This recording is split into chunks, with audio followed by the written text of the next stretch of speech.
You can't take a step up if you are busy pushing others down. Jeffrey Benjamin. Greetings. My name is Joseph Yeager. Welcome to another Life in Perspective broadcast.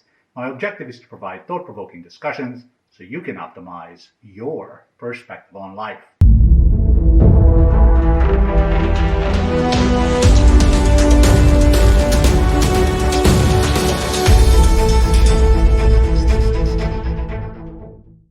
You would think that at private schools where the kids are supposedly from finer families, the faculty is from astute stature, and the environment is supposed to uphold higher and safer standards of conduct, bullying would be nothing more than a word in a dictionary, a concept only discussed as part of the curriculum within the campus walls, but only occurs in reality, far away from the bubble of privilege. If only that fantasy was true.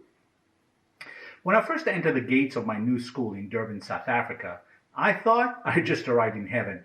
Manicured grounds, uniformed students, and spotless classrooms. Students stood up when the teacher walked in, and there was order everywhere. A far cry from the concrete playgrounds of 1970s Tel Aviv. I was a harmless, pale, skinny, red-headed, and freckled kid who didn't speak much English or Afrikaans. I didn't look different from any other kid and was eager to make new friends and start fresh. By lunch, I made a few and became a target. I'll never forget Lance and Izzy. They tormented me for the better part of my first few months on campus.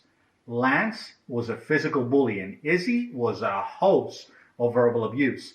The only time they cared about my existence was when we played soccer, because I could outplay them all, or if the opportunity to torment me was at hand. Fortunately, it didn't take me long to realize that the only way to stop it is by standing up for myself.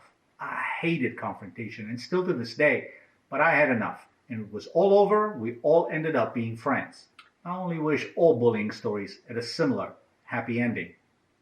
Before I continue, please consider subscribing to the channel if you haven't already done so by clicking the subscribe link below. You may also follow me on Facebook, Instagram, and Twitter. There is a misconception that bullies are generally insecure, narcissistic, aggressive, and have low self-esteem. Research suggests otherwise. Although some certainly do fit that description, there are those that are categorized as emotionally intelligent, having high self-esteem, and entitled.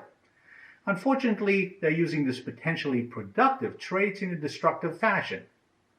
Bullies don't always come at you angry and confrontational. You see these coming a mile away, and they make their intentions known. There are also those that appear charming and intelligent. Their intention is to put you at ease and lower your guard before they strike. And then there are the cyberbullies, invisible worms that eat at your psyche like a digital hacker.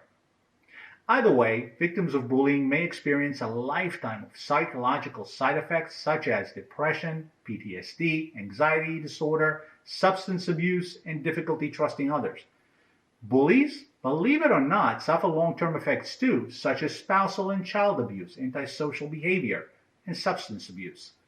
In many cases, research suggests that many bullies are a product of being bullied themselves. For both sides, it is a vicious cycle. As a society, we put more emphasis on bullying in the schools, middle school being the worst breeding ground with the highest rate reported according to the Center for Disease Control. Young minds are in need of more protection because of their vulnerability and impressionable nature. However, we must not ignore the fact that such behavior doesn't end alone with puberty. It is a chronic problem that carries into the workplace, familiar relationships, and into the streets. Predatory behavior exists in every species and at every level of its hierarchy. That isn't something that is going to change, but it certainly doesn't mean it should be tolerated. The price is just too high. Conflict resolution skills and the ability to defuse a highly charged aggressor who is determined to cause you harm aren't readily available in our back pocket or lunchbox. There isn't an owner's manual with a troubleshooting section that can be instantly accessed at a time when a bully strikes, nor can we rip our shirt and turn into superheroes. The best any method of prevention can offer is early awareness campaigns that attempt to nip it at the bud. If middle schools are the breeding ground, start aggressive education on the subject in elementary school and continue through high school. Inflict severe punishment after the first offense. Never ignore a plea for help from a child or colleague, nor use diplomacy with someone who does not heed the first warning.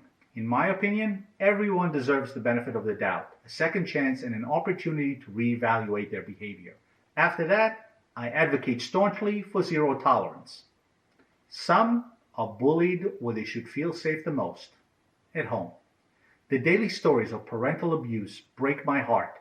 The laws against domestic violence are a balancing act between protection of privacy and that of the victims. And because it is covert, the onus on the victim is greater to find a solution before it's too late.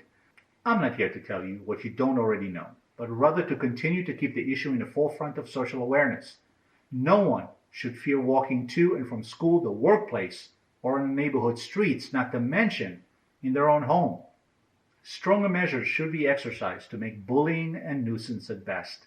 Measures such as the award-winning evidence-based anti-bullying program called Kiva, funded by the Ministry of Education and Culture of Finland, and which has become a permanent part of every school's anti-bullying curriculum from age 6 to 16.